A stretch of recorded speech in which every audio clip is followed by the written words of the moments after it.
المسلسل اللي ريحته بادي سبلاش ستروبري من كتر ما هو هادي ورقيق جدا، وهو طبعا مسلسل اتنين غيرنا اللي هتكلم عنه وانا واقف عند الحلقة العاشرة. المسلسل من نوعية الرومانتيك كوميدي، ودي حاجة حلوة قوي ان احنا نشوفها ضمن مسلسلات رمضان، وبفصل بيه ساعات وبخليه كمان اخر حاجة في اليوم وبتفرج عليه وانام لانه هادي جدا.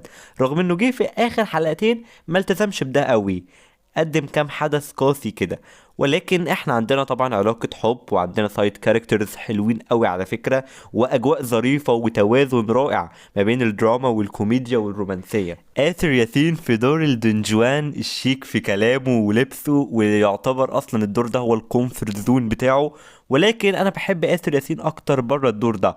واقرب مثال ان برضو مسلسله اللي فات كان رومانتيك كوميدي اللي هو كان قلبي ومفتاحه، ودوره بيه كان اكتر من رائع.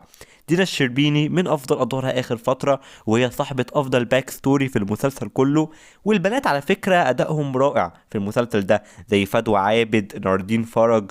ولكن الاداء المساعد الافضل بكل تاكيد هي صابرين النجيلي اللي هي مساعده دينا الشربيني، وده اكتر خط شددني في المسلسل وعايز اعرف نهايته. ولكن انا عندي الصراحه مشاكل مع المسلسل. اولا حاسس اني بتفرج على مشاكل عالم اول او ناس اغنياء، اللي هو انا مش قادر المسها واتعاطف معاهم، وبتفرج بغرض التسلية وخلاص.